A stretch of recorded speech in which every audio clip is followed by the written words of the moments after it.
Hi, in this video, I will be going over the story in my series and introduce you to some of my main characters. For your convenience, in the description, I have timestamped each topic. Okay, story time! The world is split after a major world war that occurred thousands of years ago. On one side, man and nature are in harmony, and the universe and land blesses people with elemental powers.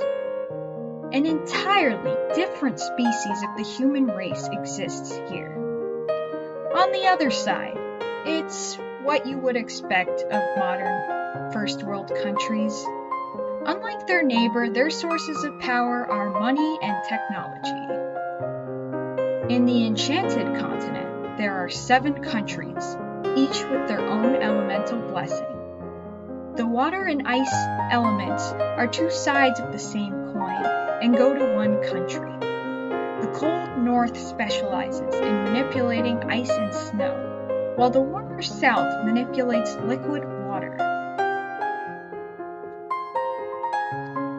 There is a giant magical barrier that separates the 2 lands, with almost nobody getting in or out. This is to protect those with elemental powers from being exploited by those who do not. This issue, along with differences in ideologies, is what caused the major world war to happen in the first place. Of course, peace doesn't last forever. In more recent time, a horrible continent-wide war breaks out within. Sylvia, the mother of one of our protagonists, Gray, is forced to flee, along with her parents and other refugees who have scoured the land looking for a place of refuge. Unbeknownst to them, they reach a magical border, one thought to be impenetrable. However, the years of war within the continent have caused significant wear and tear. For centuries, this barrier has separated this continent from the rest of the world, where man and nature are not in harmony. On the other side, there is no elemental magic, enchanted plant life, or wondrous beasts. It is a place of man-made progress and technology, a strange thing for these fleeing people. On their way towards the border, among the wreckage of the war, Sylvia finds an opal talisman and quietly slips it into her pocket for safekeeping. The only thing Sylvia has to remember her home country by is the clothes on her back and the opal talisman. Making their way through just barely, they get to the other side. Several of the refugees decide to stay in Generations Town, a small seaside town that is only a few miles away from the border. Now, it should be noted that the border cannot be seen by those from the non-enchanted land. To the people of the other side, it reflects back what's behind them and causes them to walk in circles. I don't know. I'm still working out this part. Hopefully that makes sense.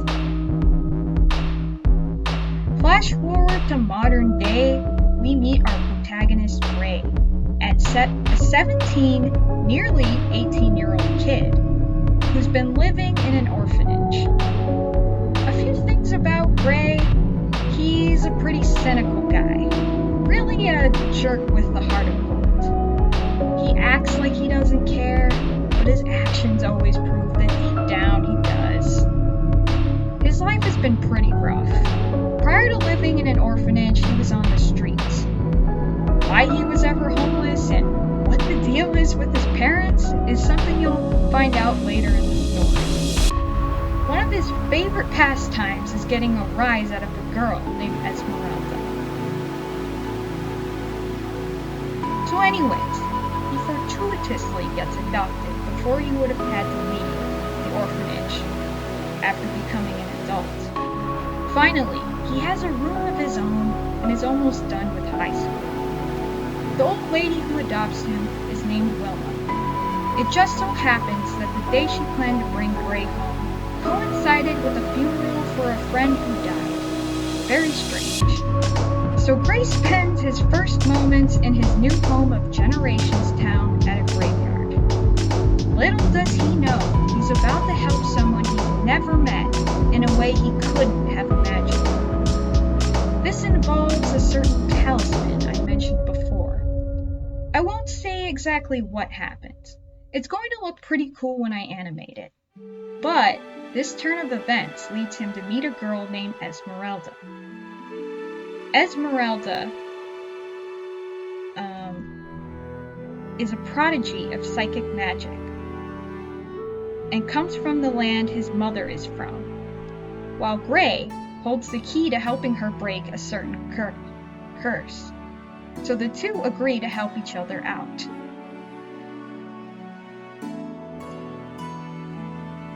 Now, about Esmerelda.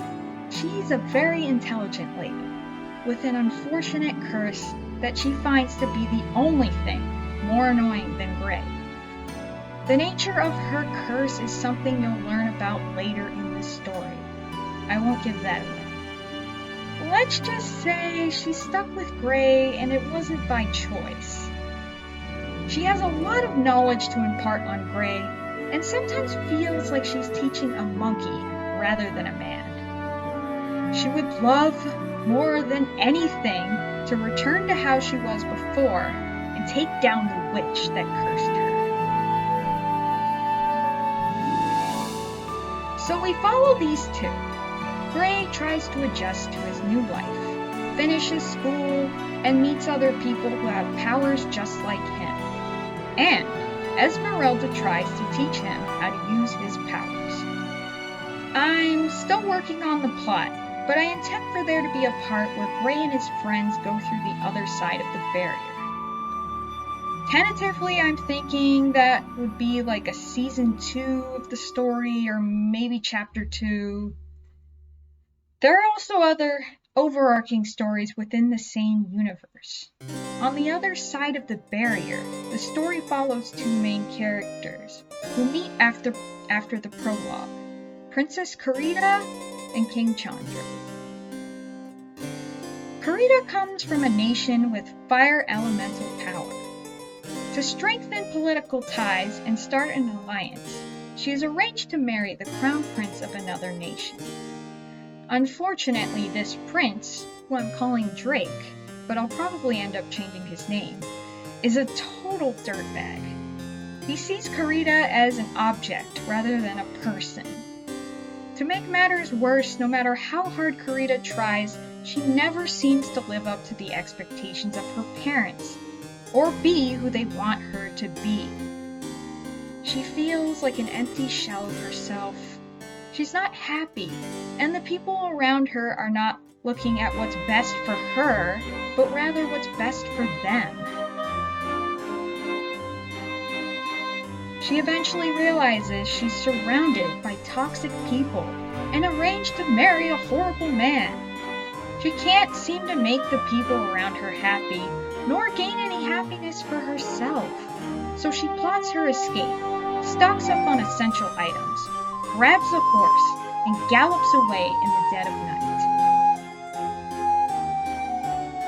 Her destination? A desert kingdom called Desdra, the last place people would think to look. Unfortunately, while riding through the desert, her horse gets spooked by something, and she's thrown off. The horse runs away with her belongings, which were much more secure than she was to the horse. Now by herself in the unforgiving desert, Karida is forced to walk the rest of the way. Inevitably, though, she passes out from dehydration. Let me tell you from experience, it's not fun.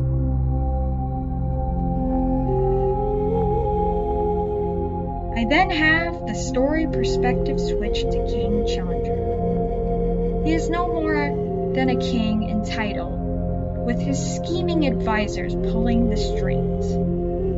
His parents died in a quote-unquote tragic accident, and Chaundra ended up being the only one to survive, much to the dismay of his sneaky advisors. Chaundra is plagued with survivor's guilt and believes that he's the reason his parents are dead. The advisors, hungry for power, decide to prey on his weakness and convince him that they're being generous to him by running the country, implying too that if he were to cause trouble, they would tell his citizens that he killed his parents. Which isn't at all true, but because of Chaundra's guilt, he believes that it is. There's some serious gaslighting going on. Chaundra thinks they're doing him a favor, and he's not worthy of the title of king anyways. If that weren't enough, Chaundra is the target of assassins. Perhaps the people he thinks are his allies see him as a liability. Even though the advisors have the real power, the citizens think that Chaundra is calling the shots, so he is blamed for things he didn't actually do. People are also suspicious of him and the nature of his parents' death. Being albino and mixed race also adds to people's unfair prejudice.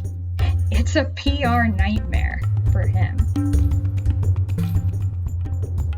Anyways, back to the story.